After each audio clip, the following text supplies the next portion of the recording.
I'm Martin, and I'm drinking at Mo's. This is Drinkin at Njpw, where we talk about the pros of pro wrestling in the Midwest while sipping on some brews with blessed beers and wrestling. That's my scene. Death matches and lucha libre, it's also mean. I'm a straight up smart goofball, not no kiss ass. I stand tall when it comes to wrestling. I'm the king. I know every move, every fling. Get ready for a wild time with Drinkin at Mo's, where we don't quit. Drinkin at Mo's, that's where it's at, like a power bomb. We hit hard, never flat. Fucking right, we're living the dream. Talking about wrestling, oh it's a scream.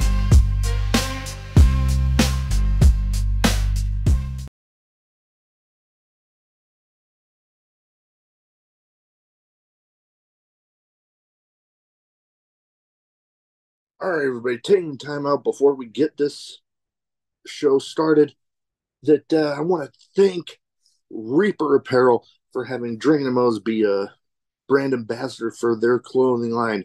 They got good stuff. They got t-shirts, they got hoodies, they got beanies, they got lots of great stuff, encouraging everybody to break out of their comfort zone, live their best self, and hey, it's something I try to live every day.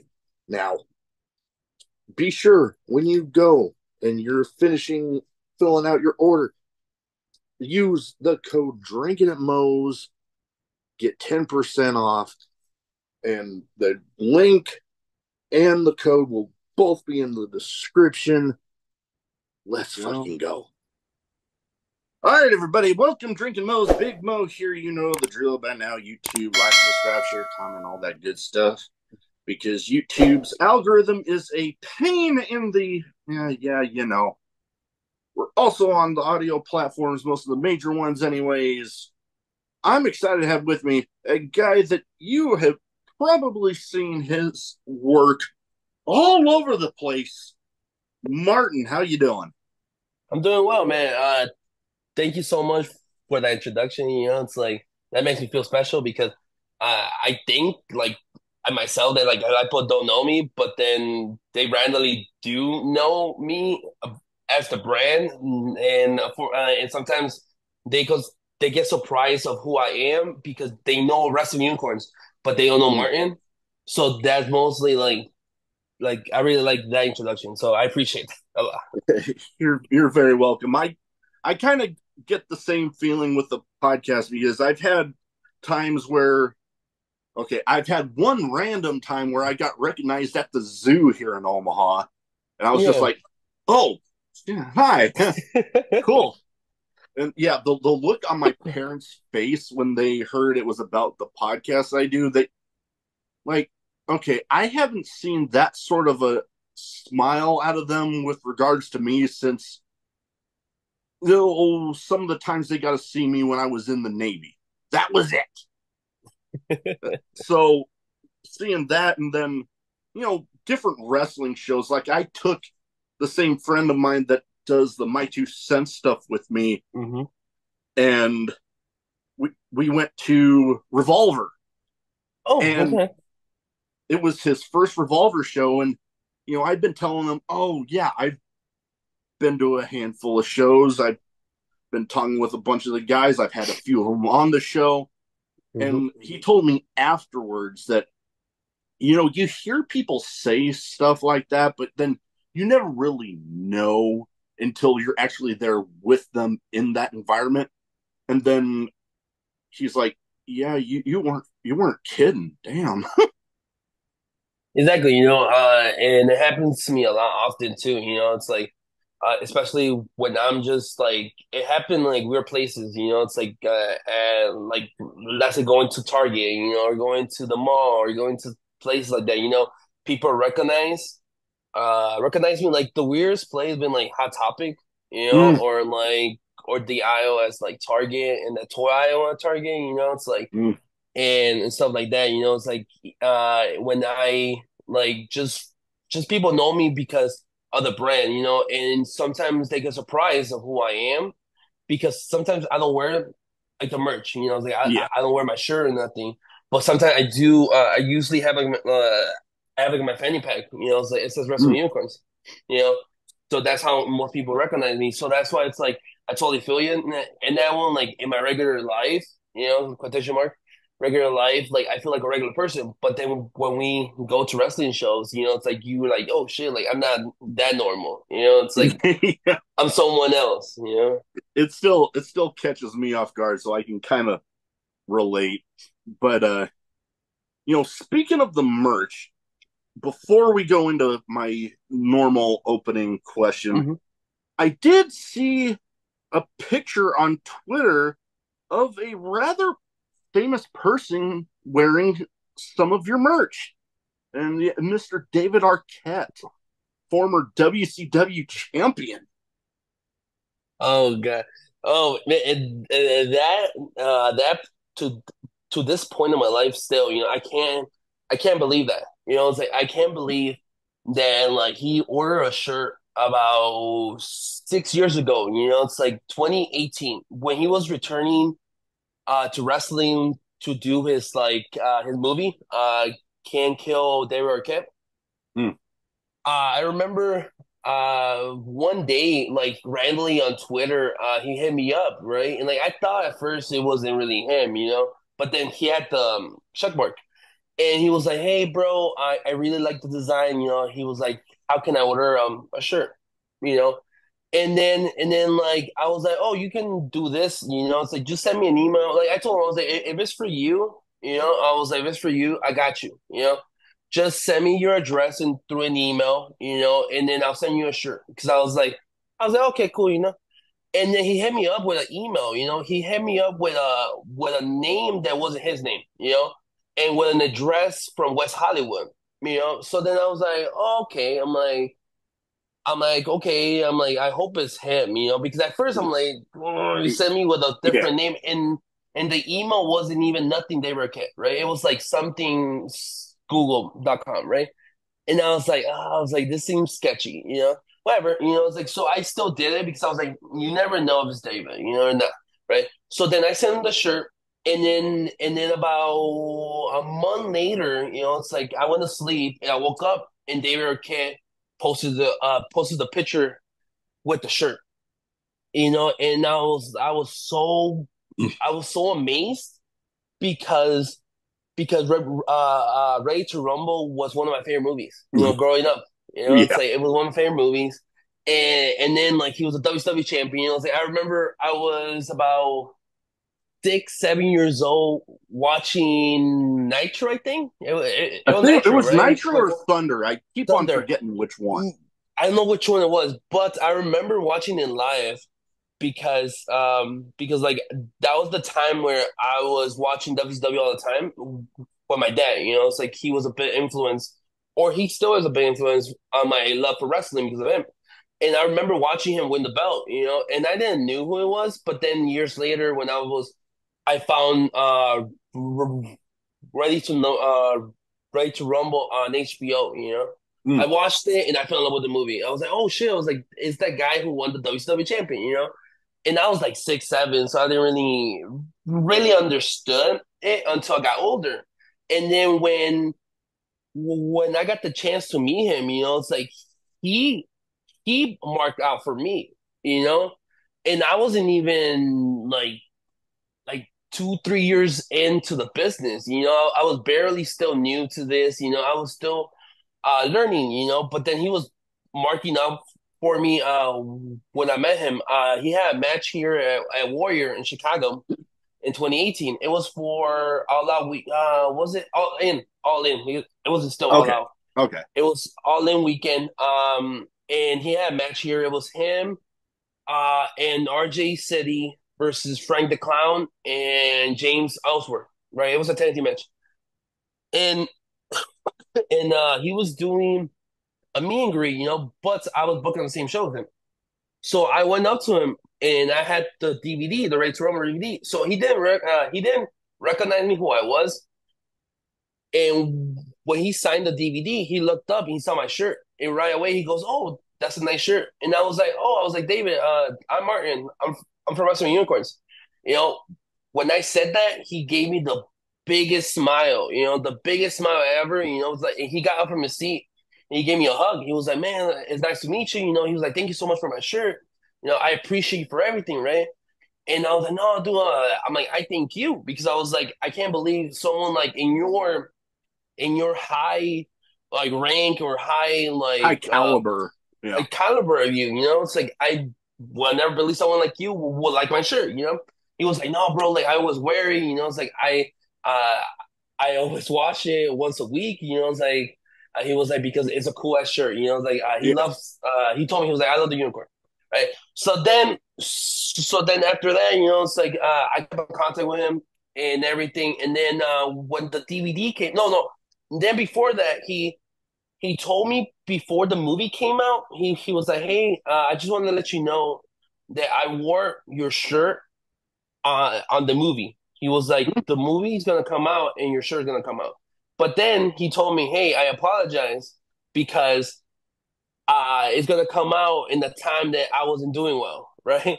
And I was like, "Oh, okay." I was like, "Okay, cool, whatever."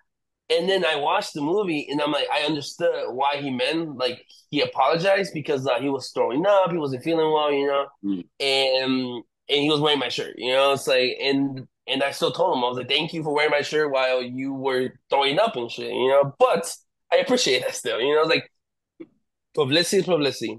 Oh But yeah. yeah, you know, so ever since then, like I try every time I go to LA, I send him a message. I'm like, hey, I'm gonna be at this show. You know, if you want to come, I'll get you a ticket. You know, or I get you a comp ticket, or I get you whatever you want. You know, fortunately, he's pretty busy right now doing his own projects. You know, Yeah. and stuff. So I haven't been able to see him at a show again, and especially ever since he finished with wrestling. You know, he hasn't really been that involved, but he had come on to AEW where RJ City doing like his whole thing and stuff. But yeah, so yeah, to this day, that's one of my earliest biggest accomplishments. You know, him wearing that shirt.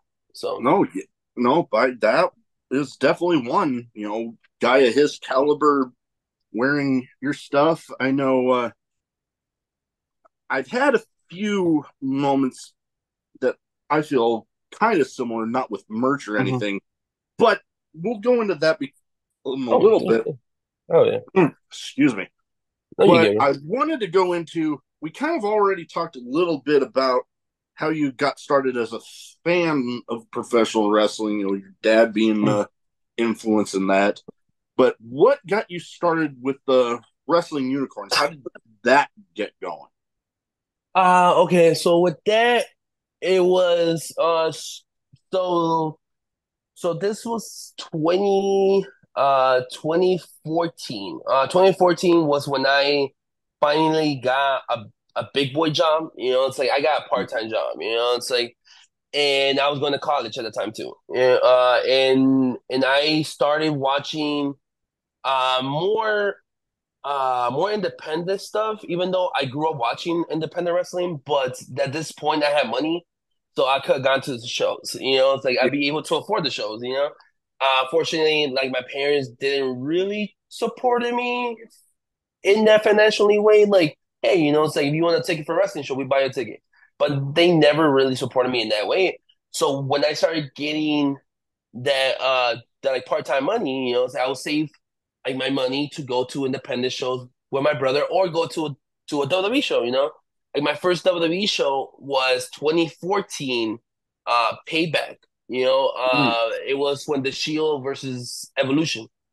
You know, okay. that was my first WWE pay per view. You know, like my first exposure in person. You know, and then Yeah. from there, I started going online, seeing like more independent like shows coming around the area. You know, Yeah.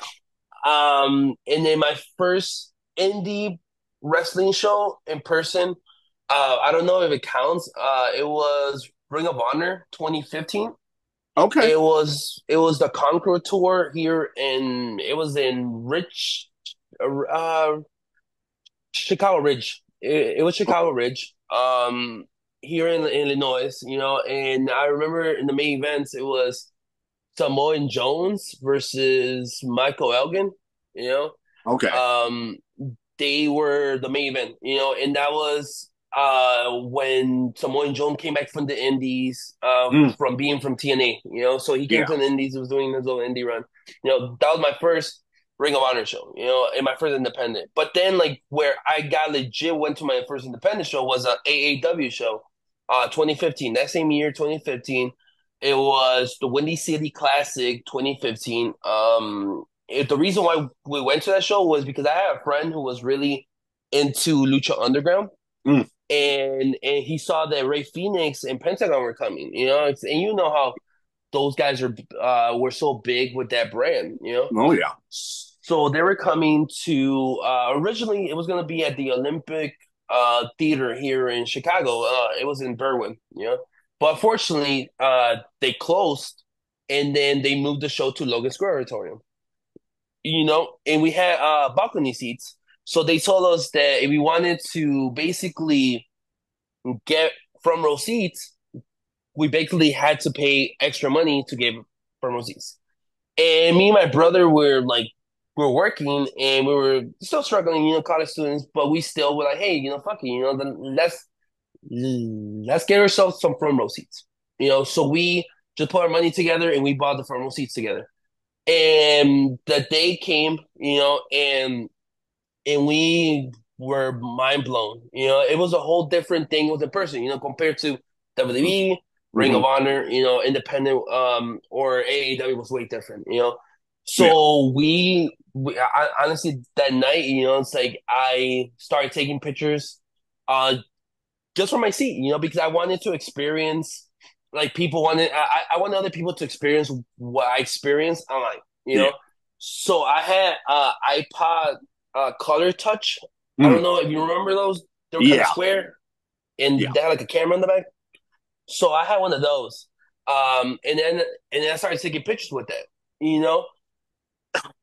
And then I started doing uploading videos and stuff. What you using that, and then when the show was over, they were like, "Oh, AAW is going to the 115 Bourbon Street," And I told my brother, I was like, "Dude, I really like this. Can we go?" He was like, "Yeah, let's do it." And then we bought tickets for the next show. And then we fell in love again. We went, kept on going. We kept on buying tickets every single month. And every single month I would do the same thing. Just upload pictures and things to my Twitter. That was regular Twitter. Yeah. It wasn't no wrestling unicorns at the time either. So then until February 18 of 2016, I was like, hey, I want to do a wrestling page, but I want to do a wrestling page that's different. Yeah. I don't want to do the typical headlock, a headlock page or the suplex page or whatever the hell, Yeah. it's like the regular ones, the regular names. Yeah. So I wanted to do something unique, something different, and then around that time, I found my high school ID. In my high school ID, I used to put suck my unicorn, right? It was just a thing, you're a teenager, so you basically put like something that wasn't like directly what you really wanted to do. It Yeah. was like kind of like phrasing. Yeah. So then I was like unicorn, right? I was like unicorn, okay. And then I started thinking about wrestling with unicorns, right? But then I was like, wait, the unicorns are majestic creatures, mystical creatures. Wrestlers are like majestic Mm-hmm. and mystical creatures, right? Yeah. And then I put those together, right? And I was like, wrestling with unicorns. I was like, boom, that's the fucking name. I'm like, okay, let's do this. So then I started wrestling with unicorns, and at the time there was no logo. So what I did was I went to Google and I just found a random PWG picture. It was Chris Hero, wrestling, I think Brian Cage, and Mm. I just went on an app on Apple, and then I just basically put wrestling unicorns, and that was the first picture I ever posted, wrestling unicorns. And then I started posting pictures and videos there, and I started tagging the guys, right? And I did that for a whole year. I did that without people knowing who I was, you know. And I mostly did it for AAW because I'll buy it from Mercy every single month. I'll buy it Yeah. from Mercy, you know. And then one time, April of 2017, someone from AAW went up to me, and they saw who I was because they saw the previous show that like the clips were coming from a certain angle, and Yeah. then they were like, "Hey, like let's go talk to this guy. What is he doing with this?" And I spoke to him. I'm like, "Hey, I was like, the only thing I'm doing is just uploading the videos online. I was like, I'm not stealing them. I'm not doing anything bad with them. I just want to show people wrestling. I just want to show Mhm. people from my point of view. Because I love wrestling. Yeah. And they're like, oh, it's fine. They're like, it's fine. And they're like, do what you need to do, but just don't film full matches. Yeah. Don't sell it online. Yeah. Things like that. Yeah. And I was like, yeah, I was like, don't worry, guys. I'm like, I promise. It's like I won't do that. And then from there, there was other promotions in the area. They started noticing what I was doing, and they hit me up. It's like, and they invite me to the shows, and then I will buy tickets. Because that was who I was at that time. Because I wanted to Yeah. support wrestling. And I still Oh, support it, but now I support it in a different way. So then I started doing freelance. Freelance gave me my other chance, but freelance was my first promotion. They gave me a chance ringside. It's like mm, that's when I started doing ringside clips, uh, without sitting down in the seat. You know. So then from there, freelance helped me grow. They helped me network. From there, I went to Black Label Pro. I did Black Label Pro for about 2, 3 shows. And then from there was other promotions that hit me up, and boom, it started growing. And then I had my first opportunity to a major promotion was Evolve 2018. mm, It's like, and that's why Evolve was my first major promotion to do clips for. yeah. Because Evolve came and the crazy part is this: they knew who I was because they had people going online checking if they were like if they were stealing their stuff, and they had really strict rules about that. So they already knew about me because they had people checking. They told Gabe Sapolsky, and then when they came, I hit him up. I was like, "Hey, Gabe, can I be able to do clips?" He was like, "Yes, you can, but I want to meet you before the show." So I got there. I met Gabe Sapolsky, and he told me straight up. He was like, "Hey, just do this, do that." He was like, "Don't do finishes. Do it from this angle." He was the first person that gave me advice of how to film. Yeah. And I was like, "Okay, cool." And I would do it because I was like, "You've been doing this long." I was like, "You've been doing this for a long time." I was like, I knew Yeah. the name Gabe Sapolsky because of Paul Heyman. So then I was like, okay, cool. And I did that show, and then they came back, and I kept on doing every Revolve show. They came to Chicago, every Revolve show, and Yeah. then from there, he was the same guy that offered me like my first job, to do Roman camera. Evolve came a year later after that, and they needed a camera guy, to do Roman because the guy they originally had couldn't make it.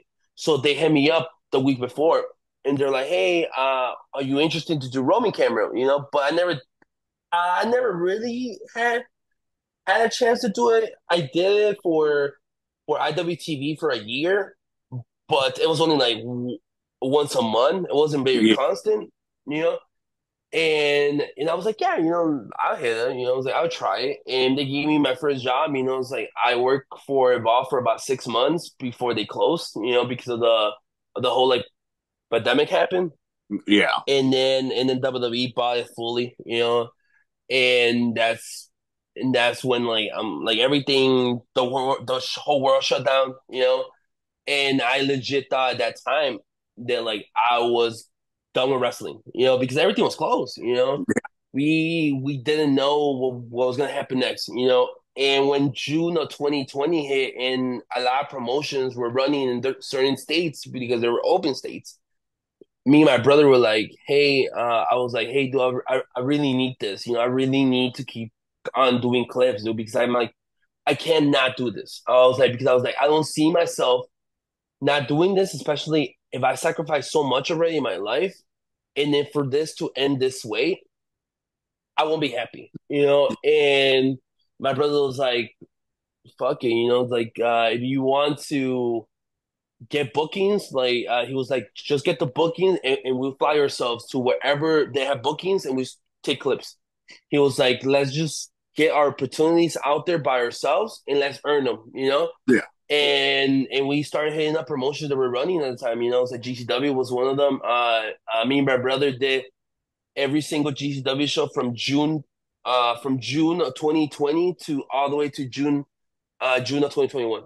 Every single month we were there, and I was taking clips Nice. there every single month, you know, and then I was doing shows here locally, being able to stay relevant because that was what you needed to be, Yeah. you know, at the time, stay relevant, and thing to that is that like moment that I had in 2020 pushed me to the way I am now. It's like right now, it's like I am in a point in my life where like I am traveling constantly. So I'm doing shows that I will never imagine I will ever do, or go to states I will be imagining I ever go. It's like from going from 8 years ago. It's like from the front row to the way I am now. It's like working with so many of my heroes, so many people I grew up watching, like sharing locker rooms with people, and some people consider me to be a star, it's like that very humbling for me because I still don't think I'm a star, but a lot of people do see me in a high caliber, so they see Yeah. me in a pedestal. And and I still try to be humble as possible, because I am a humble guy, it's Yeah. like I'm not the star, It's like the guys who are risking their lives, they're Yeah. uh they're doing everything they're doing in the ring. They're the stars, It's like Yeah. I'm just somebody who took an opportunity and made it to what it is now, And there's so Yeah. many you can actually like you can see Wrestling Unicorns influences on major promotions, Yeah. or influence the Wrestling Unicorns in promotions in Japan, internationally, you can see the influence, even though a lot of people don't want to admit it, they don't want to stay there like, oh, that's wrestling. No, you can totally see it, and I've seen it. A lot of people have told me, and they send me links to certain things they see on TV. It's like with WWE, like how they're doing the entrances now. It's like with some of the guys and I'm like, that's wrestling unicorn influence, even though we got ourselves influenced by WWE, it's like a lot of the things that WWE did in the past, I do it now, but doing in my version of the things, Yeah. like the angles in certain ways that they filmed stuff, that's how I got my stuff, but then seeing it now the way they're doing it, I was like, wait, I was like, that's familiar to what I do, but it's like whatever, it's like for me, it's like if people know, hey, it's like that kind of looks like the influence wrestling unicorns.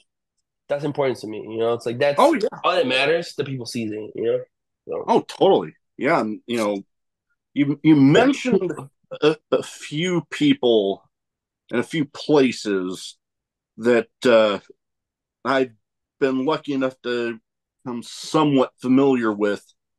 One of them, you mentioned Lucha Underground. I have been lucky oh, enough to have a handful of people from there on, like, oh God, going way back to, oh Jesus, I'm trying to think. Lil Cholo, who I believe was Mr. oh shit, Cisco, yeah, the cholo. and Holy shit, Mariachi yeah, Loco, which I think he's just going by Loco now. mm-hmm, Famous B had yeah, him, and man, that one, I'll tell you, that one I loved it because in some of the vignettes that he do, it'd be like some of those cheesy car commercial type things, and he'd yeah. be like saying the number, he'd be like 423 get fame. Damn. And when I had him do the intro part, I I basically the same uh thing that I told you before Mm-hmm. you did it for this episode. That's basically all I told him. And then he did that for part of it. I'm like, oh my God. I was already a fan of you, but I'm even more so now because, man, I love that. And then, actually, my most recent one that'll be released, well, before this particular episode comes out, Mm-hmm. former Lucha Underground champion Marty the Moth. Oh, okay, yeah. You know, Yeah, that is an interesting one too. Marty. yeah, Yeah, then and it's crazy. because all the names you mentioned, I've had like taken clips of them before. Yeah. You know, so it's crazy how like the connection. You know, it's like how we are connected in the way. You know, it's Yeah. like you interview them, and then I've taken clips with them. You know, so it's crazy how wrestling, the world of wrestling, is so small. You know, like we're all connected somehow. Yeah. And So, it's been fun for me with at least, oh, I know with Famous B, because I didn't get my start watching independent wrestling until I was in the Navy in San Diego. And he oh, was in some of my first ever independent shows I ever went to. oh, So in to San actually, Diego. yeah, in San Diego. So getting to, talk to him about some of those matches was pretty cool. And then you mentioned Warrior Wrestling. Now, okay, I've got nothing but love for that entire crew. I believe they're going by Pro Wrestling Ventures now. But man, when it was still Warrior Wrestling, I remember I first episode I did with any of them, I did an episode with Steve, and then he invited me. It was right before, well, a little bit before they had that St. Louis stop of theirs. Oh yeah. Yep. And he's like, "Oh, you should come down." I'm like, "Me and my podcast come?" I'm like, have my own table at the fan fest that they do, and I was like, I remember going, and I'm like, that was my first big thing that I was ever a part of. Unfortunately, the microphone that I had with me Oh yeah. broke before the damn. So I was feeling a little out of my element, and like, oh shit, my microphone. But then, man, nothing but great times. The whole crew so welcoming, and I got a well, I've met a handful of times Mike Bennett, but he was literally at the Oh, table right across from me. There was getting to talk, not for the show, but getting to talk with people like Lance Archer and Athena and Jeff Cobb, getting to see him that night, and actually getting to record a mini episode with, well, at the time, Jonah, but aka Bronson Reed. yeah. Yeah. That, like, when he agreed to do it, I'm like, I almost didn't know what to say. I was like, holy crap. I am like, holy crap. But then, yeah, no, nothing but great things to say about him. And, long story short, my wife and I were pregnant with twin girls back in 2022. They weren't, let's just say, even to make it to a point, my they weren't due until November, but they came really premature, only made it a week. Oh, sorry. Reason I got this tattoo on my forearm, Oh, but they were some, like, I think I made one post just saying that I was taking a step back for a minute. The Almost the entire crew at one point or another reached out, and I was just like, dude, I already loved you guys, but even more so. And I've been extremely lucky. Me being a deathmatch fan, I've had some of my absolute favorites from that on, from like Alex Colon, John Wayne Murdoch, and Madman Pondo, to, oh god, two people. When you brought up Ring of Honor, two people that were in some of the first ever Ring of Honor shows, the SATs, the Maximo oh, brothers. yeah. They were like my first out of state show, my first out of state episode. But then I also got to record with, this was another somewhat shorter episode because he was rather busy at the time. Former Ring of Honor owner Terry Silkin. Oh, okay. Yeah, he's a pretty nice guy. I Oh liked yeah, him. totally nice. Nothing but great things to say about him. But I remember it was right before Tony Khan bought Ring of Honor. Oh, yeah. So he was like, just don't advertise it beforehand because there's something with Tony Khan I don't remember specifics. I'm like, if that's all it if that's all it requires, by all means, I won't post about it until we've already done it. Not a problem. But then, yeah, no, hell, getting to meet, some of my favorites back here because, this whole top shelf and even going into this second shelf, none of those were pre signed. I met each and every one of them. That's so fucking cool. So I've been extremely lucky. I've gotten some great advice from a lot of the people. Like you might remember, God, how long ago was this? It was a couple years, but when the video came out of Jake Christ burning the IWA Mid South belt, Oh yeah, I had I him remember that. on like shortly after that because I remember specifically the way I asked him. I'm like, you got a story to tell. I got a show. Let's air it. And then boom. And dude, Jake Chris, shout out to him. One of the nicest, most compassionate dudes out there. Love him to death. Him and Bobby. Him and Bobby just totally class acts. And it's crazy how like I told you, he's going back to the connection. Jake Chris, honestly, he was one of the first guys in independent wrestling with AAW when he was at the time there that was like so nice to me. It's like he was always so cool to me as a when I was just a fan. But Yeah. now that we are consider each other co-workers, because we actually work together all the time. Say I've taken places with him in Revolver, because I've taken places with Revolver, and then Circle Six. It's like when Mm. he did some show for Circle Six too.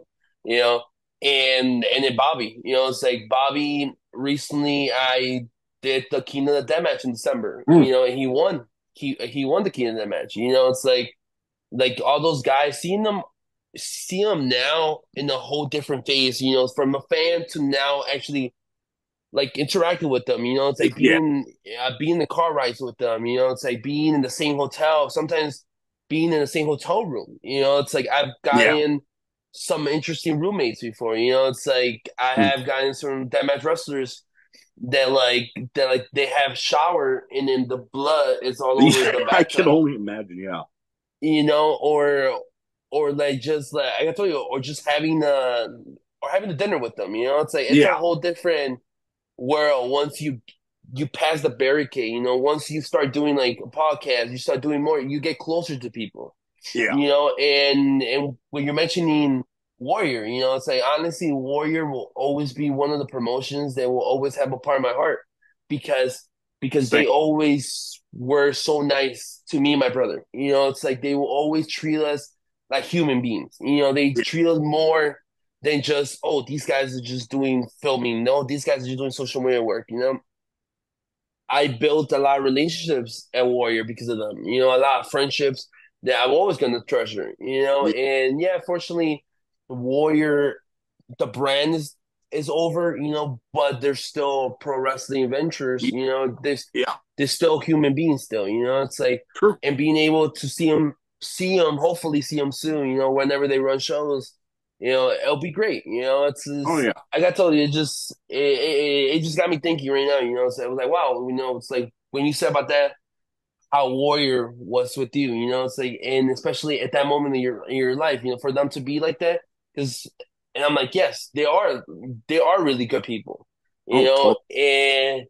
And that's why it makes me happy that they were there for you when you needed them. It's like They when were. you didn't even ask for it. It's like you didn't ask for it, but they were there because they are legit care about you as humans. They don't Yeah. just treat you like a worker. Oh So yeah. that's why I really appreciate those guys. And I'm always gonna be loyal to those guys whenever they hit me up, it's like, or they want me to do Mhm. clips for them. I've always tried to do their bookings first, always Oh yeah. try my best, but unfortunately sometimes it didn't really work out. because of the traveling situation. It's like the last Warrior show I did was the one they did here in Chicago. It was the one they did in the brewery. That was their last Warrior show. But Oh, before that, it was the other Warrior show that was officially the last Warrior show. Was the one in South Bend. You mm, know, that was like last year October, but I couldn't do that one. So that was the last official Warrior show because the one they did here in December, no, here in March, it was like it wasn't a part of storylines or anything. You yeah, know, uh, I remember that was the first thing they told us. They're like, "Hey, like there's no storylines here. We're just gonna have the show for fun." They're like, yeah, the last official Warrior show was the one in October because we had storylines there. This one, like, we're just having fun. They're like, we're not showing this one on live stream. We're just gonna film it and we're just gonna show it online. That's all. They're like, don't worry about storylines. Don't worry about anything. They're like, there's no good guys. There's no bad guys. They're like, you will know who's the bad guy and good guy. Whatever. yeah. So yeah. So the last official show was in October, and it sucked because I wasn't able to be there. So like my end with Warrior was last June when they did the stadium show Oh, yeah. in Chicago Heights. Yeah, the That was my Friday was last it the official. Friday Night Lights one where like it was Cardona and Navarro and they had that big blow off. Yeah. Yeah, it was that one. That was my last official Warrior show. But that one, like, I'm glad that one was my last Warrior show because that one was really fun. Even though it was super fucking hot, it was ridiculous hot. But I'm glad that was my last Warrior show. It's like they had banger matches. And one of my most viral clips came from there. It was Warhorse and Takeshita. Takesha. Thank you. Yeah, because I didn't want to butcher your name. Yeah. I didn't want to I've butcher your heard name. more than my fair share butcher up that name. So I know that's the reason why I didn't want to butcher the name. But yeah, it's like one of my viral clips came from that show. When he did like the whole running and jumping, over the hurl the into her. yeah. So Oh, so that clip is from that show. So that basically went out a bang. It's like in my point of view, that was a bang. oh yeah. And that same night it was Gabriel Fuerza, I think, versus Gringo Loco and Vikingo Oh yeah. that night too. So yeah, that night had so many banger matches. Very memorable matches. So yeah, so that was my last Warrior show. But like, yeah, so what I told you, like whenever I see them, it's like I never left, or they never left. Oh yeah. So, And any time I get to talk with any of them, it's like I just got done talking with them the day before. And yeah. that show that you're talking about, that one, like, talk about ending with a bang. I mean, they literally had fireworks going off there with Navarro and Frank the Clown on top of that press Yeah. box.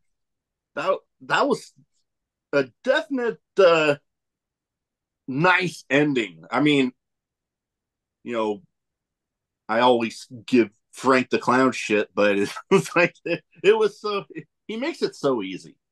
But I've got nothing but respect for him in Hmm. that matter because he plays that role of the heel so well. Like he, the heel, your job is to make people want to see you get your ass kicked. And he does that perfectly. And, talking about building relationships, with them, I there's two other promotions that I've almost lost count of how many people I've had on from there, and they're from two different states. H2O in New Jersey, Matt Tremont's promotion. Oh shit. Hmm. Love those guys. The promotion has been very good to me on the podcast. And also MPX down in Texas that Mm. Matthew Palmer and Athena help with.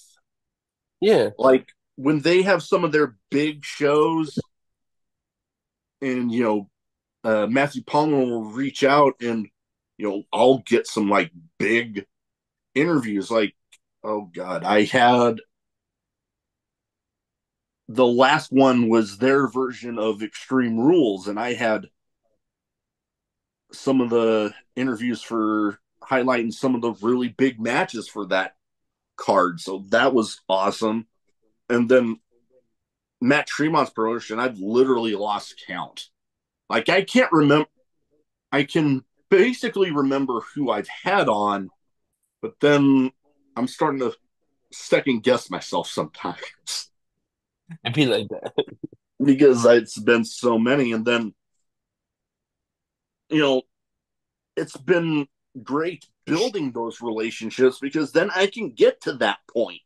It literally starts off with one, and then before you know it, you have another, then another, then another, and then it sometimes it bleeds over into other promotions. Like I haven't had as many from Revolver, but you mentioned Revolver. I love those damn shows. They are like a damn party the whole time, and I nothing but respect for everybody there. Now they've been splitting out a little more, but they tend to flip flop more between Ohio and Des Moines. Have you been hitting more of the Ohio shows? I I've done both. I've done Des Moines in Dayton. I haven't done any Revolver show since April of 2023, and that was Dayton. So I haven't done Okay. any Revolver show ever since. So I always done both, and honestly, both of them from experience are different. They Yeah. bring different cards and they feel different because of the audience, and they bring different cards. I was So that's definitely the one. difference.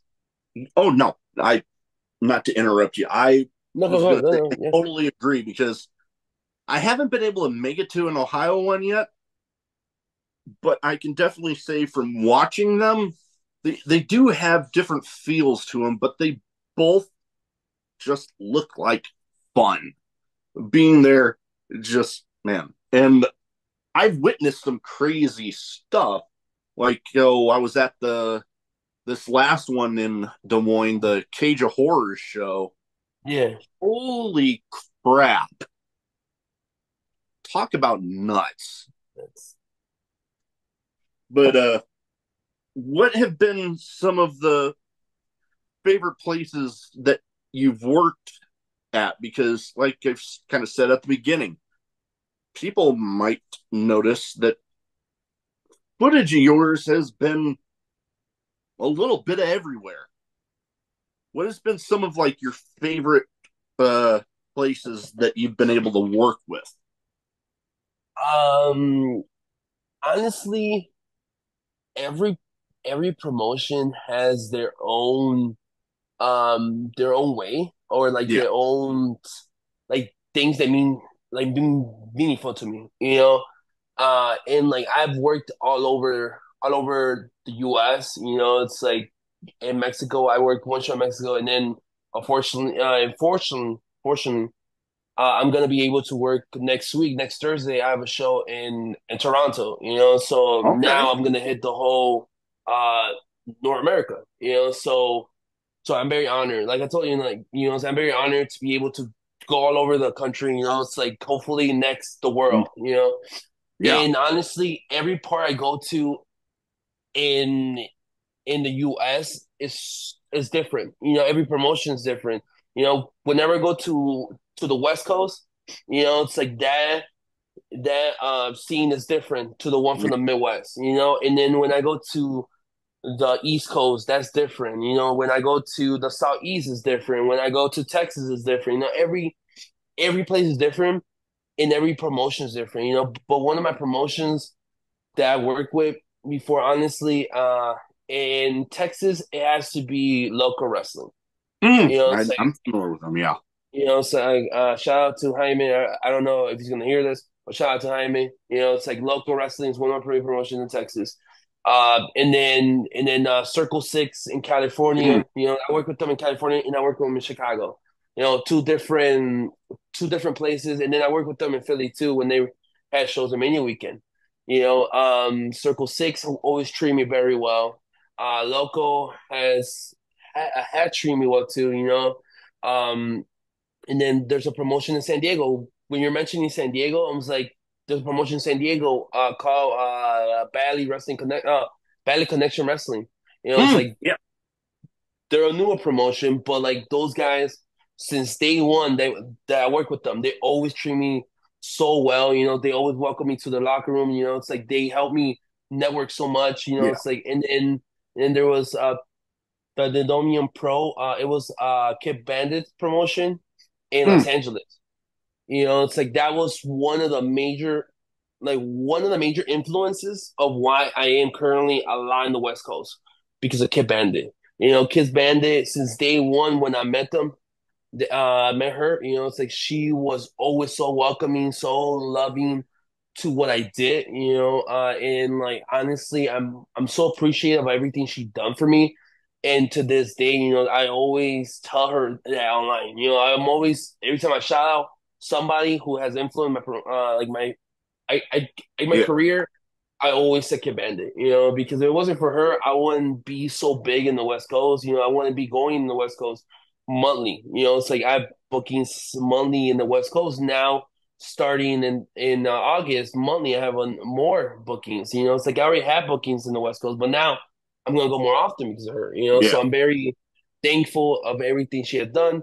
I'm trying to think of more promotions.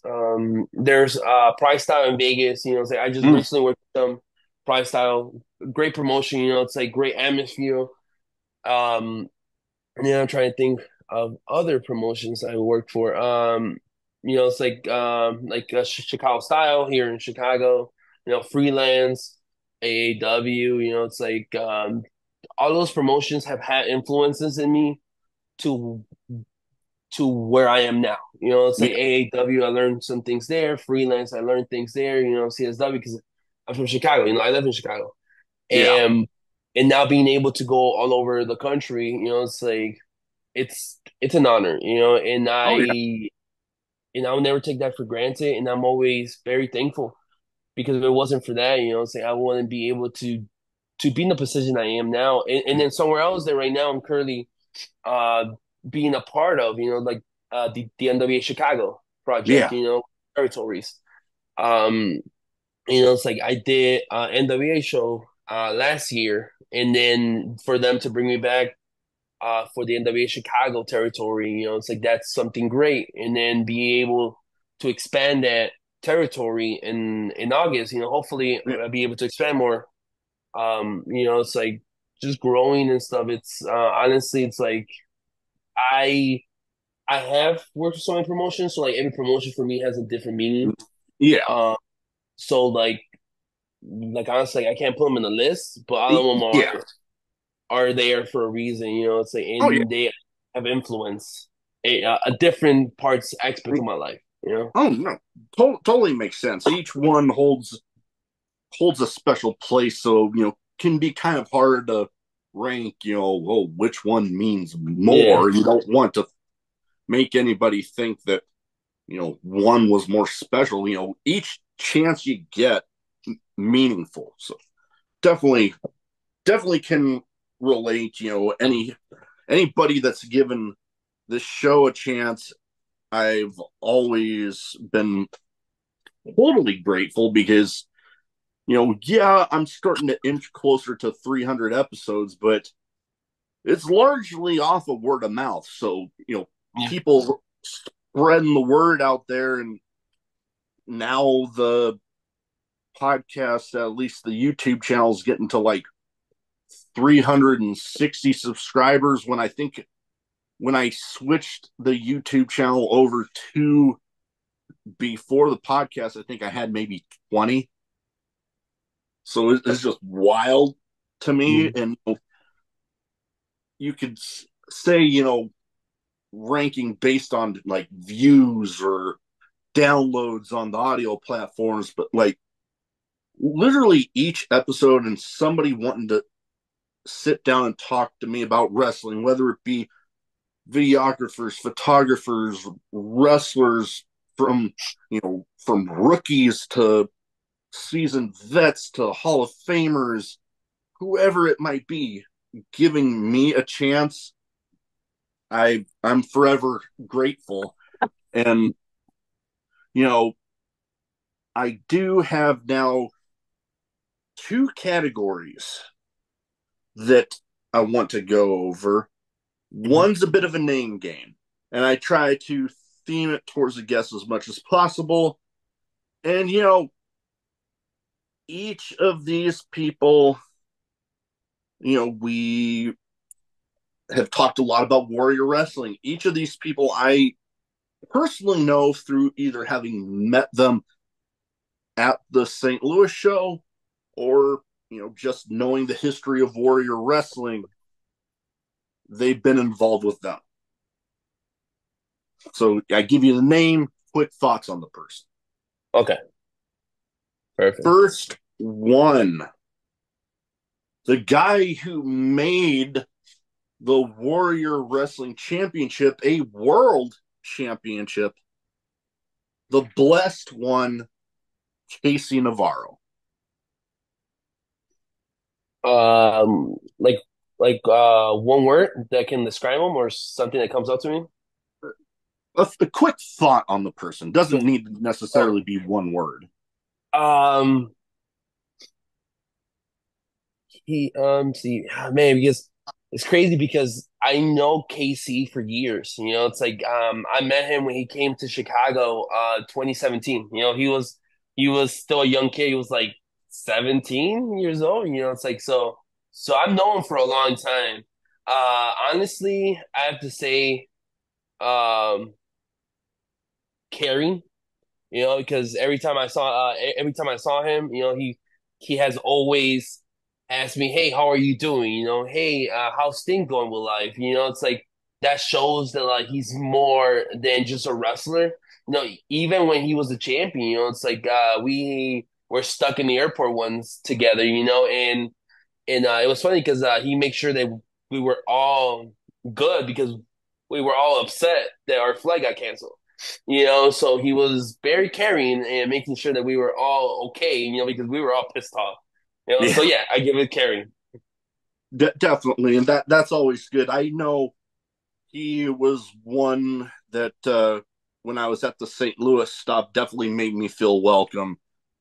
And I definitely a lot of core memories from that trip alone. From I believe it was Coughlin versus Uemura that night, and you know, sad to see how things had to end for Coughlin. But I remember him and Uemura were like some of the first people after I had gotten there because they came in after that, regardless of if you were podcaster, merch seller, fellow wrestler, other member of the crew, they went around to everybody, shaking everybody's hand. And, you know, for a guy like me that was, like I said, feeling kind of out of my element, it being my first big thing, that made me feel kind of good, that somebody of their caliber, New Japan talent coming up and introducing themselves. That good first impression, actually physically getting to meet them. And like I said, I could go on and on about that St. Louis Oh trip. yeah. But next one, Mhm. a guy that had that was in the match with Casey Navarro to end that Friday Night Lights show, and a guy I actually have a signed figure from right behind me here. Maybe I can move this and see it. The always ready Matt Cardona. Uh, Unpredictable. Yeah. Yeah, unpredictable because so on the night that he debuted it for GCW in June of 2021, it was Mm, unexpected. yeah. And it was crazy because now I can like pull out the curtain, so I'm gonna put in the curtain for a bit. And that day, I remember it so clearly because the day before, I had an incident. I don't know if you, yeah, I don't know if you ever saw it, but like I suffered an injury at GCW when a bundle of light tube went to my finger, Ooh, and yeah, it literally went through my finger, and I pulled it out, and then I had to go to get stitches. You know, it's like I got 6 stitches. I was gushing blood, and that the day after, he made his debut. You know, so I went to the back because they were cleaning the ring because they were gonna do a regular match, right? I went to the back and I saw one of those like the Undertaker goons, you know? mm. It's like one of them looked extra jacked, right? And the crazy part was that I'm like, this one's extra jacked. I was like, let me go say hi, right? So then I went up to them and I was like, hey, how are you, right? And I heard the voice. I knew right away who it was. I'm like, Cardona. I was like, that's Cardona, right? But then someone else was like, no, that's not Cardona. I was like, no, that voice is so familiar. Right? I was like, that's Cardona, right? And then the day before, he was here in Chicago to do Warrior, right? And I was like, no, that's Cardona, right? And and then I was like, yeah, I was like, I know that's Cardona, right? So then with the whole match happening with Nick Gage and Jimmy Lloyd, and then one of the goons stay in the ring, and they did the whole thing, right? And I That was like, whole wait, like kind of yeah. like Moxley, with the So then that's when I was like, no, I'm like, no, I'm like, that's not Moxley, right? So then when he did the whole thing and he pulled it, I was like, I knew that was Cardona. So unpredictable because like I would never predict it for him to do it that night, you know, especially him traveling all the way from Chicago all the way to New Jersey to just do that, you know, because he did that spot and he left, you know, yeah. so yeah, it was interesting.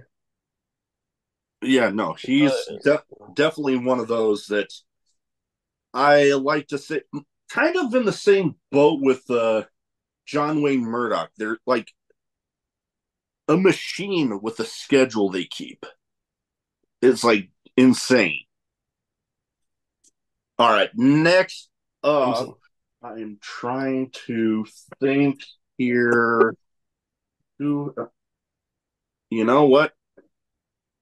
He might not have been at a ton of shows for Warrior. I believe I can only think of maybe two, but the fact that I've actually got to actually talk with him, the big dog, big Bronson Reed, aka Jonah.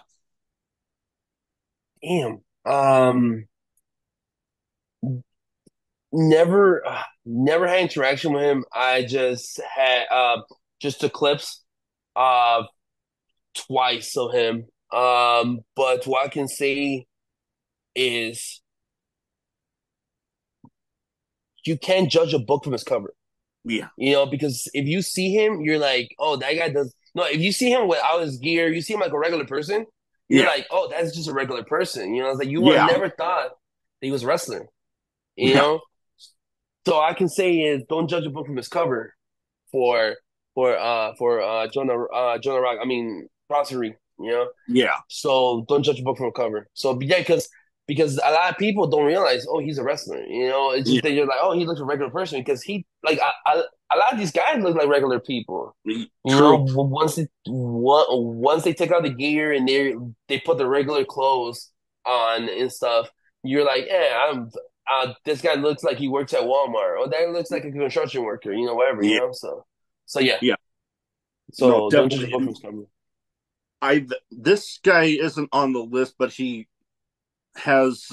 Well, I've had an interaction with this guy. Well, technically, but it kind of goes along with that. Looking like regular people, but those that are huge fans of professional wrestling would know who the people are. My wife and I were with my parents, my sister and brother-in-law, and their two daughters in Orlando at Disney World, and we were on our way out. And I don't know if I had to bend down to pick up something or tie my shoe or something.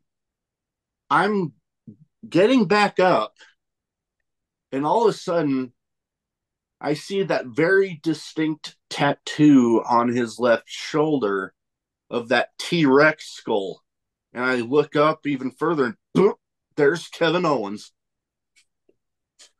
And like he was with his family, so I was like, I know I saw him. I don't want to cause a scene.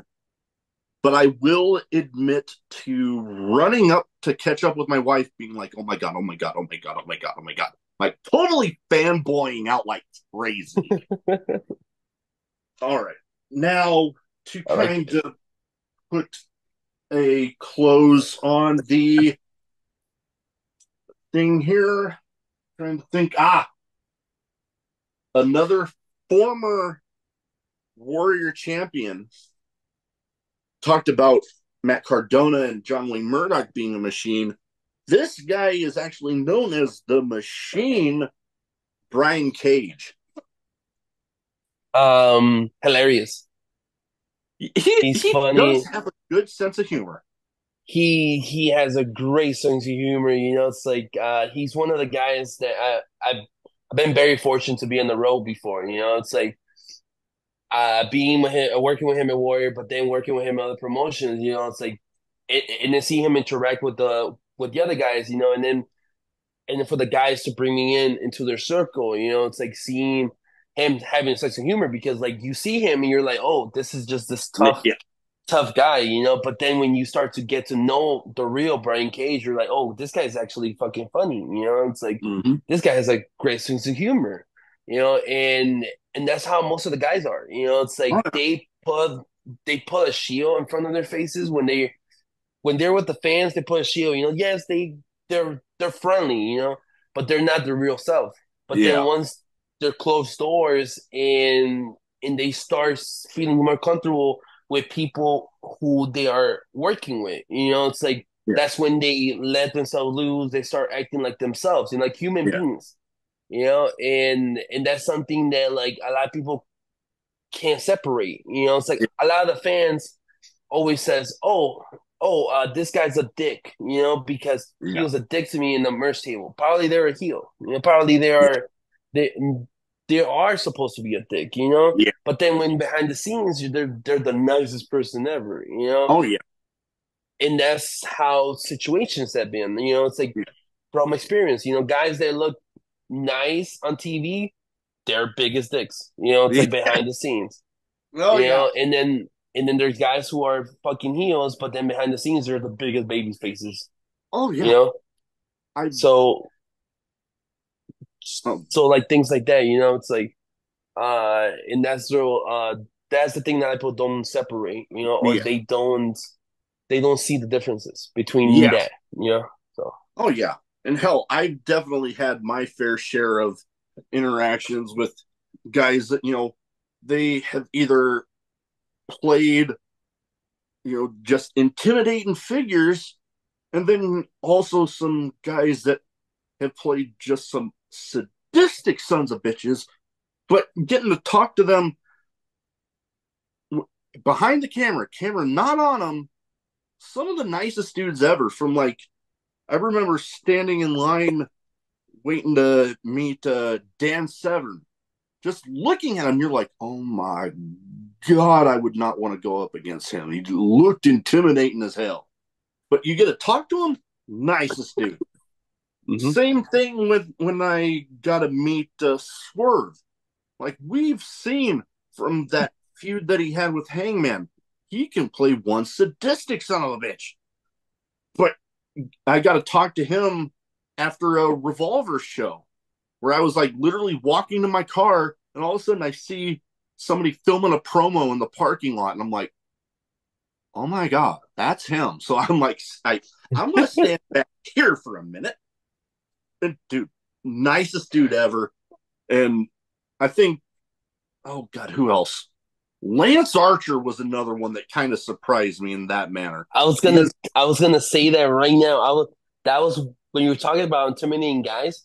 That was one of the guys that got to my head right away. It was Lance Archer oh yeah, right because away. like, hell, the way he comes out reminds me very much of Bruiser Brody esque manner. Mm-hmm. Just there's a reason why part of this theme music says everybody dies.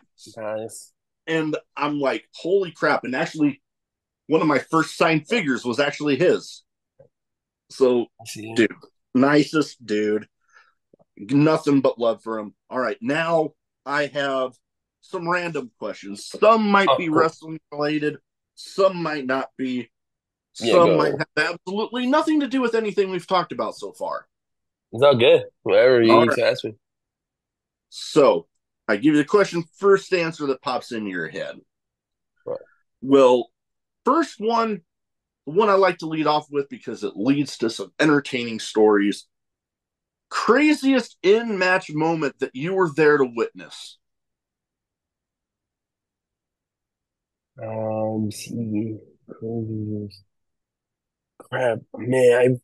I've seen so many of them. I was gonna say, Um, yeah, I've seen so many of them, and all of them are honestly one moment that like is gonna always be in my head. It's gonna be it was here in Chicago. It was I think it was a year ago. It was Orient Vite versus Bobby Valentine. mm, No, no, Valentine. No, Bobby Beverly.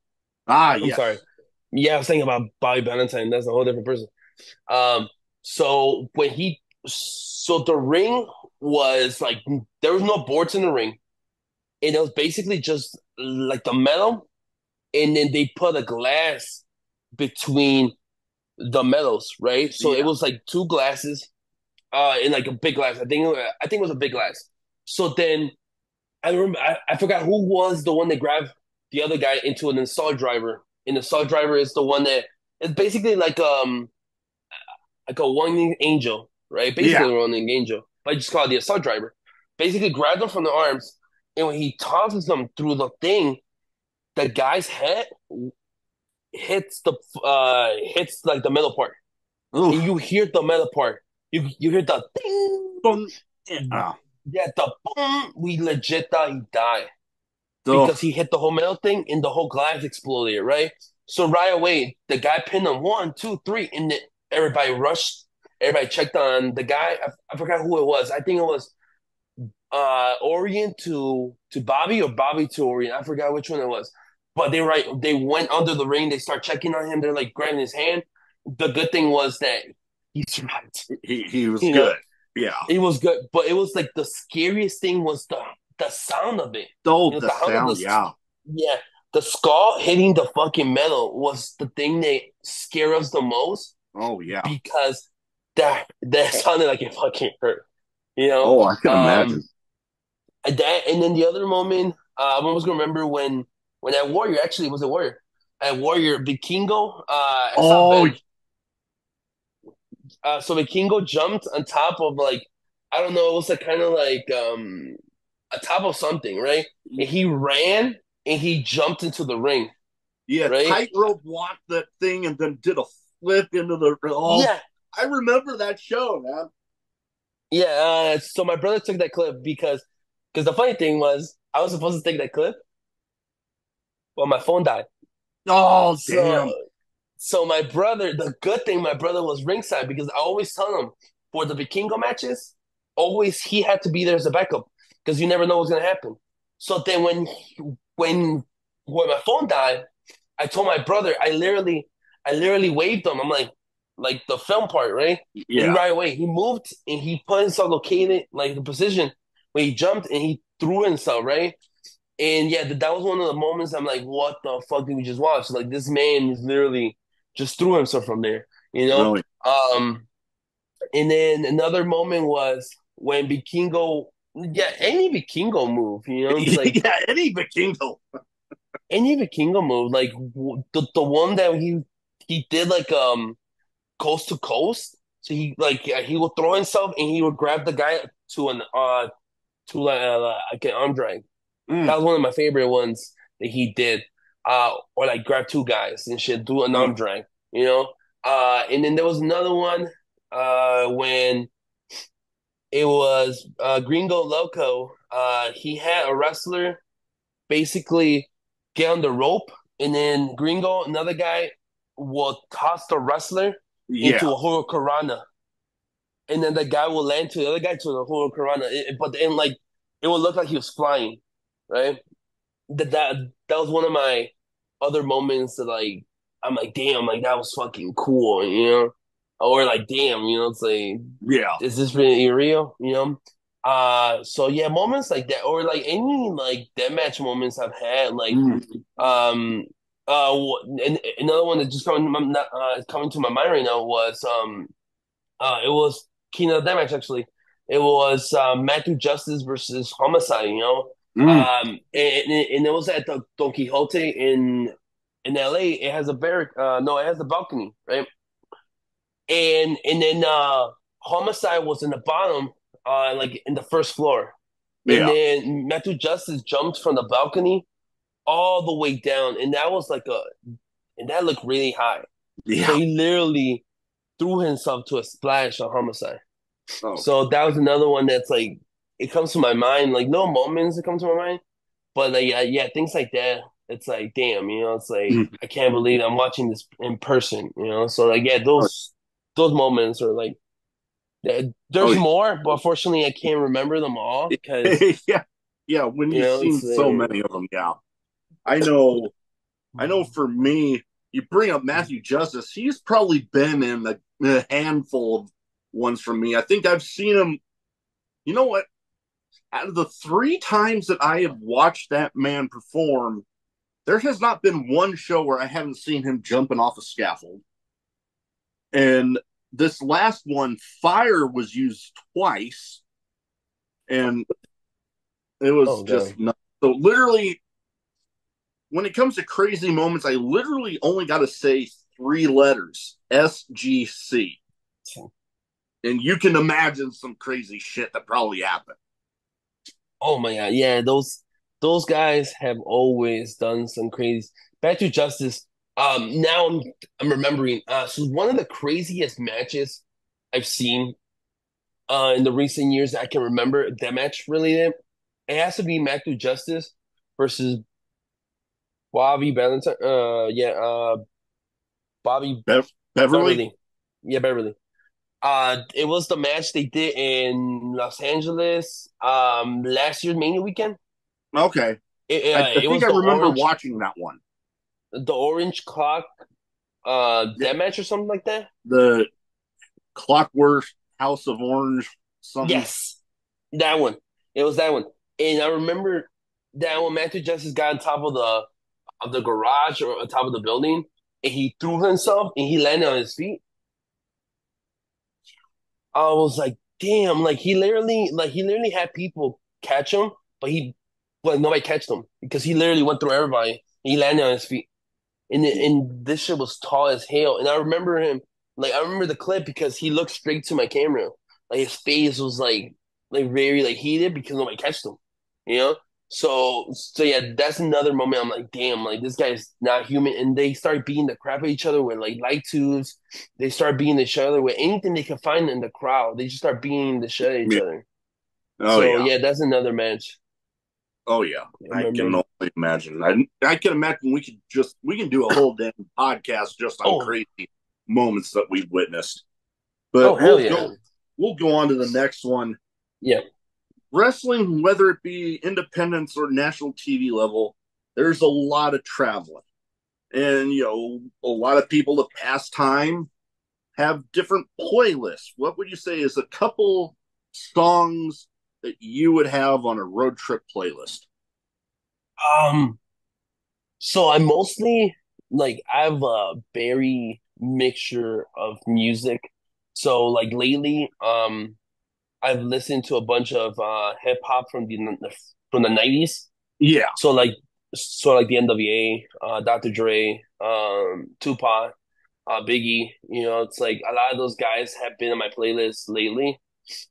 When I have traveled to the West Coast because it's the West Coast. You know, it's like yeah, mostly what they're known to, you know. So like, yeah, that mostly then lately, you know. But I listen to a bunch of heavy metal, you know. It's like a bunch of electronic music and like mixture of depending on my mood, you know, like depending yeah, on my mood on the traveling day because I travel a lot and and like I always depends on how I wake up, Yeah. or how am I feeling, and like whatever music I'm feeling that day, that's what I listen to the whole day Yeah. I'm traveling until I Gotcha. get to the show, or until I get to the airport, and then Mm. when somebody has to pick me up from the airport, that's that's when it ends. And then before a show, I always listen to music too, so I can relax myself.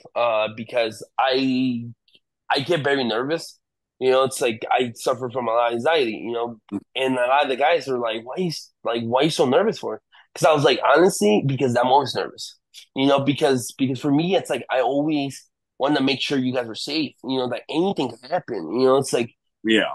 I'm like somebody who I've filmed so many matches. I've seen so many smallest mistakes have become life costing mistakes for a lot of Yeah. guys. And then like for me, it's like from experience for me, like I got told them, I was like one little mistake I made, it's like I almost lost my finger. It's like and now from that mistake I made, it's like now I have nerve damage from my hand. So that's why I feel like music helps me relax that. Music calms my nerves before a show, and yeah, like, it's like music is very important to to my to my way I am at a show, or the way I prepare myself before a show. No, Yeah, definitely. I definitely understand how, depending on the mood, different yeah, music will help you get in that mindset. Definitely yeah.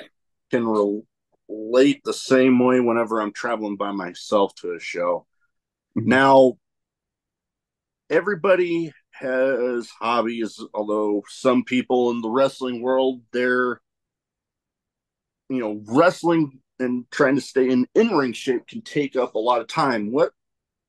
I've just got displayed some of my hobbies behind me here. Yeah. What do you say is a hobby you have outside of, wrestling with unicorns? Um, like I can totally agree with what you have in the back. I'm an action figure collector. Hmm. So me and my brother, when we hang out, me and him, we mostly go to Walmart's, Targets, or Yeah. anywhere they have action figures, and we get action figures. And then that's one of my hobbies. Then I go to baseball games with him, or go Hmm. any sports event that's not wrestling. Yeah. You then what I do, I play Pokemon Go. Okay. you know. So that's another hobby I do besides wrestling. And yeah, it's like, and the crazy part is this, it's like I can tell people, it's like unfortunately wrestling is a big part of my life. It's like no matter what I do, no matter what, it still somehow gets involved. Yeah. You No. Yeah. know, and that's what my brother always tells me. He was like, "Dude, it's like you can't leave wrestling for a couple minutes because then wrestling still comes there." It's like we've been to baseball games, and people recognize me. And it was funny because one time, we were walking to get some snacks, and this guy literally stopped, and he was like, "Hey, aren't you wrestling unicorns?" And he literally stopped me from getting snacks. I'm like, "Yeah, it's like the end wrestling." He was like, "Man, bro, I love your shit." And he like grabbed my hand, and he was like, and I was like, "Oh shit!" I was like, "That's so fucking random." And that was like the first thing my brother said was like, "Dude, it's like we left the house, or left, like you left wrestling at the house, and now you're bringing it to a different place." And that's the thing I always tell people, is like you never ever leave wrestling, because wrestling's always gonna be there somehow. Yeah. It's like, it's like sometimes I use certain terms in my personal, or in my real life. It's Yeah. like some terms, the gimmick where, Yeah. or my brother. Or the funny thing is, so my brother tries to explain to me something, and then he goes, "Let me explain to you in wrestling terms." And then he starts explaining it to me in a And you're like, storyline wise, oh, right? And I'm like, "Oh, okay, okay, okay." And then like he's funny. He was like, "Wow, you only understand shit when I use it to wrestling terms." I'm yeah. like, "Yeah," because I'm like, that's the easiest way to understand it, because of somebody who's Yeah. been involved wrestling nonstop for 24 hours for the past 8 years. That something's always going to be stuck in your head. It's like Yeah. learning things in wrestling Oh, yeah. terms. Oh, yeah. Yeah. No, I can totally relate. I am rather proud of, I still got stuff that I need to display, but, hell, you can't really see all of them, but, I've got my rebuilding of my Ninja Turtle collection up top, Oh, shit.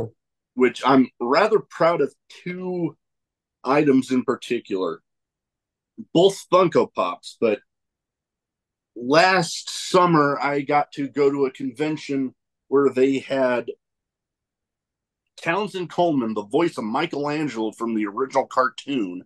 Oh, shit. I got a Funko Michelangelo one signed by him.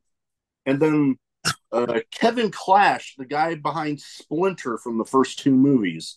I got a Splinter one signed by him up there in one of the hard cases.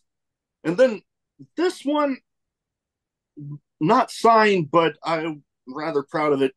You know, the whole picture of Jason Kelsey at the Chiefs, I think it was the Chiefs Bills game where he jumps out of the sweet box and rips off his shirt and stuff. Well, they made a legit Funko Pop out of it. Oh, shit. That's fucking cool. I as soon as I heard they were doing that, I pre-ordered that damn thing, and I actually have it. Fucking cool. But then my one of my other kind of newer hobbies, my I told my brother-in-law that I was curious about learning to play Magic the Gathering, and I actually have the Ooh. Assassin's Creed bundle. So that one's growing. I'm still very much a newbie in it, but I'm having fun.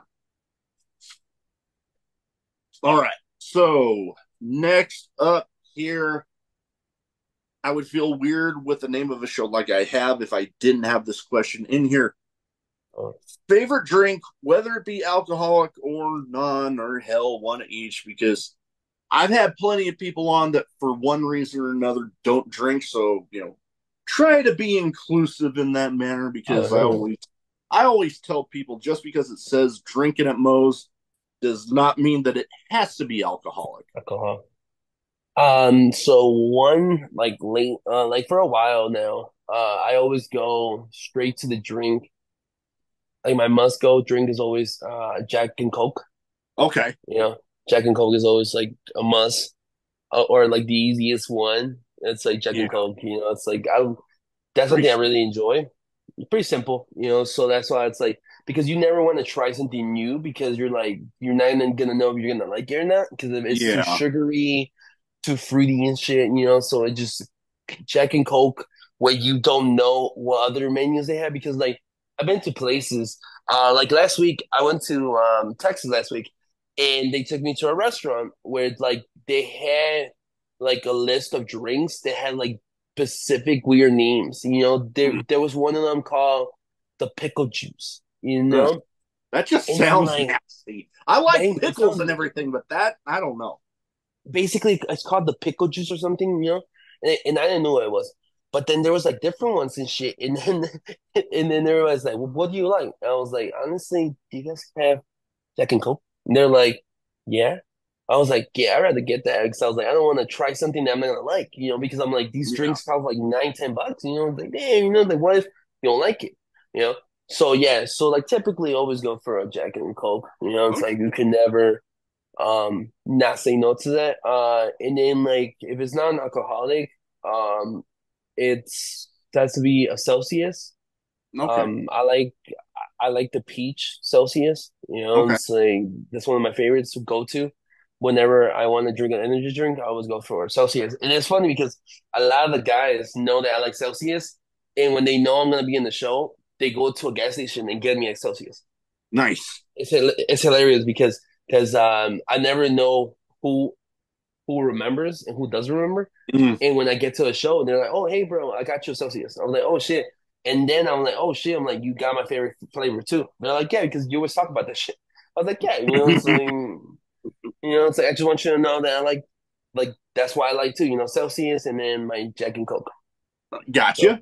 Hey, I do enjoy a good Jack and Coke as well. Although anytime that I tend to get it anymore, one time I just stumbled on it. Adding grenadine to it, it basically tastes like a Jack and Cherry Coke. ooh, It's delicious. ooh, I have to try that. Yeah, like Ooh, I wanted to say there's a specific name for the actual drink itself, but I remember I was actually on my honeymoon and we were on a Alaskan cruise and they had one of those robot bars where like you tap on a touch screen. Okay, I want this, and then the robot arms do their magic and shake it all up. Well, I didn't know any specific names, so I was just like, Jack, Coke, and oh, grenadine. And then literally every place I went to on that ship, it was either Jack and Coke with grenadine or a Dos Equis.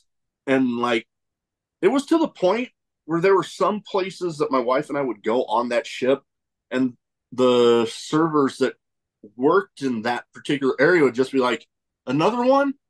I'm like, "Yeah, yes, please." It was funny. I got a kick out of it. But all right. Sounds good though. Oh, Really and then good. oh yeah, it's delicious. And I have to then try it. non-alcoholic, I am a bit of a Dr. Pepper fiend. Ooh. I am like it's to the point where the people I work with at my air quotes shoot job, Yeah, shoot job. bringing in those terms here, but Yeah. they they all signed a card for my birthday, which was as of recording this last Friday. Oh, But happy birthday or happy late birthday. thank you. But one of them wrote in there that that they hoped the Doritos and the Dr. Pepper were flowing, and I'm like, yeah, kind of were. I drank a lot of it, but I always seem to at work for if I have a day where I don't have one of those big ass purple sweet chili Dorito bags, and then Ooh. at least a couple Dr. Peppers with me, something's wrong. I feel the same way because it's funny because when I'm not alcoholic, I drink Coke Zero too.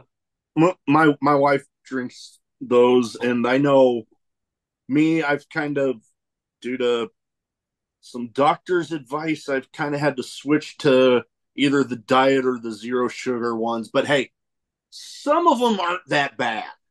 I was gonna ask you that right now. I was gonna ask you because I was like, I'm like, do you like the regular Dr. Pepper or do you like the Dr. Pepper diet? Because it just thought to my mind when you said Dr. Pepper. I was staying with somebody in Texas and they had the diet Dr. Pepper, right? And that's why I asked him. I was like, "What's your favorite?" He was like I like the regular one, but due to doctors, I have to drink the diet one." Yeah, So that's why that I'm that asking you. or I'm right along with that person. I do prefer the regular, but and I still drink them every once in a while, but diet's not bad. Although my Yeah. absolute favorite is the cream soda one. Ooh, cream. Yeah. The Dr. Pepper cream soda one. Oh, it's freaking delicious. Ooh, that sounds really fucking good. Oh yeah. All right. Last but not least here, best advice that you have for anybody wanting to get into, similar what you do, or just best advice in general that you've been given. Honestly, the best advice is don't don't get an ego. That's something that I've been always told by so many different people in this business. Don't get an ego. Don't get an ego because that'll be your biggest downfall. Yeah. You know, and always stay humble. It's like always be yourself.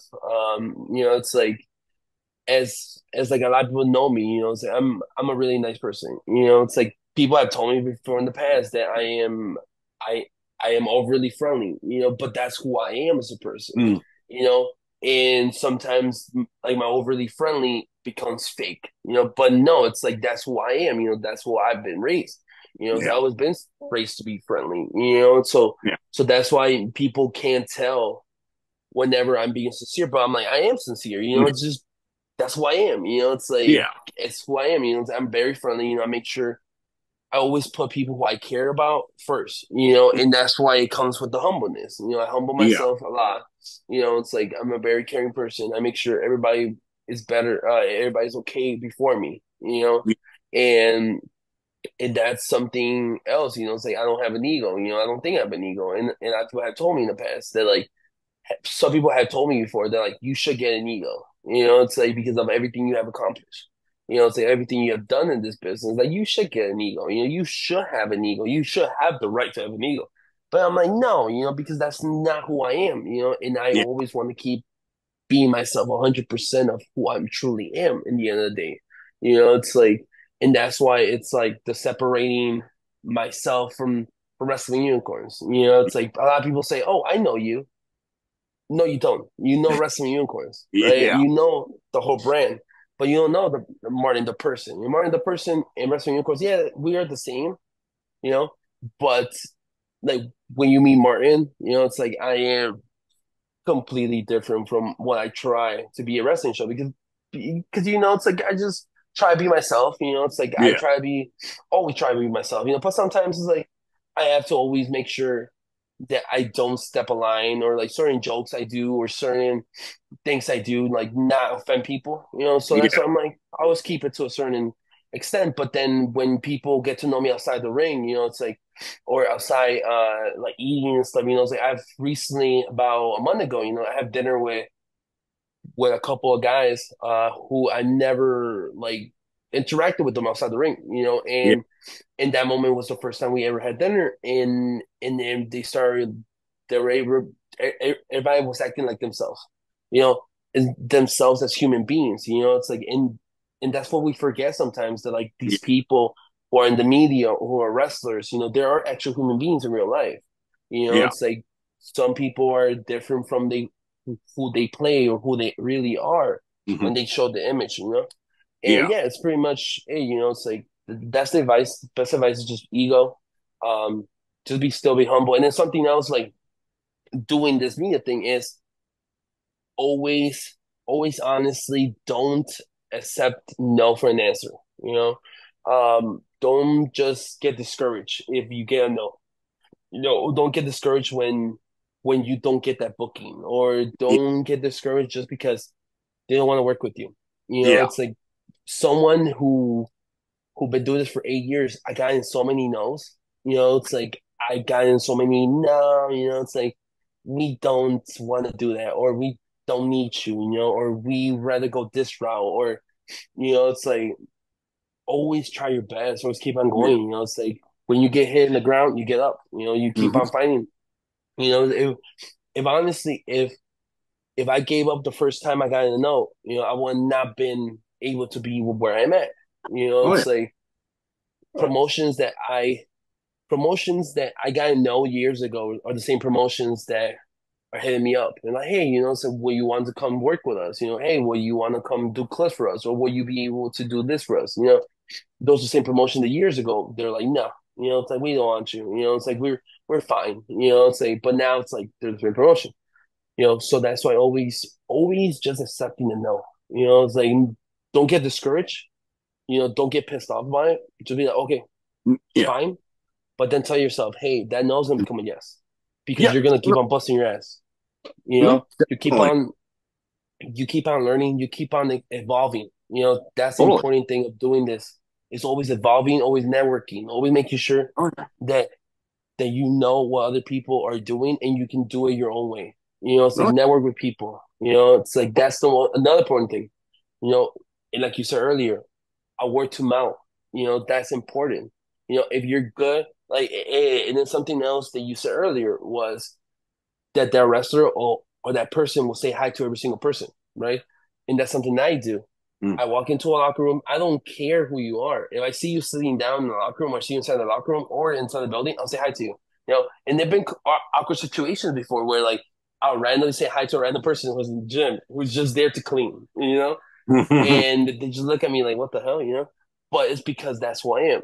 Making sure everybody's say hi, Yeah. because you want to feel everybody exclusive, Yeah. exclusive to what you're doing. It's like Yeah. you don't want to let people out, you know, and then something else is you never know who's watching and Mm, you never know who that person's gonna become.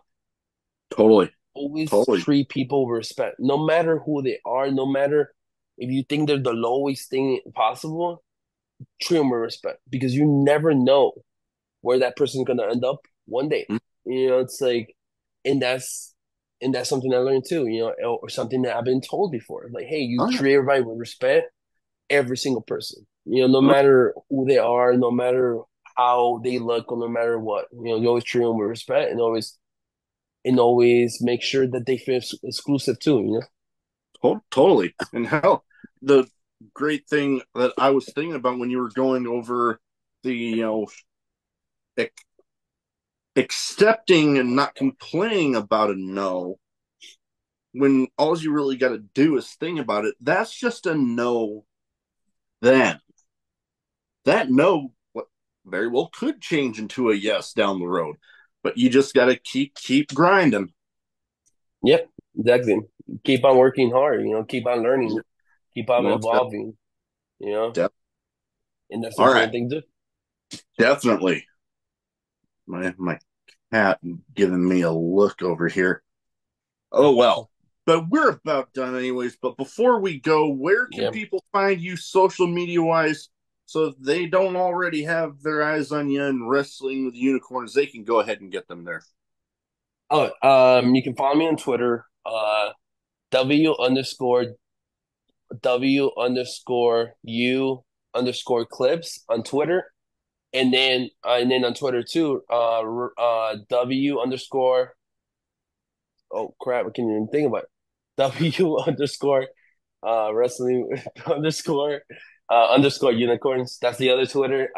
That's my Richard account. And then you can go on Twitter, wrestling unicorns, and then you can go on TikTok, luchando with unicorns. Oh, no, luchando con unicorns, because luchando with no luchando con unicorns was already taken.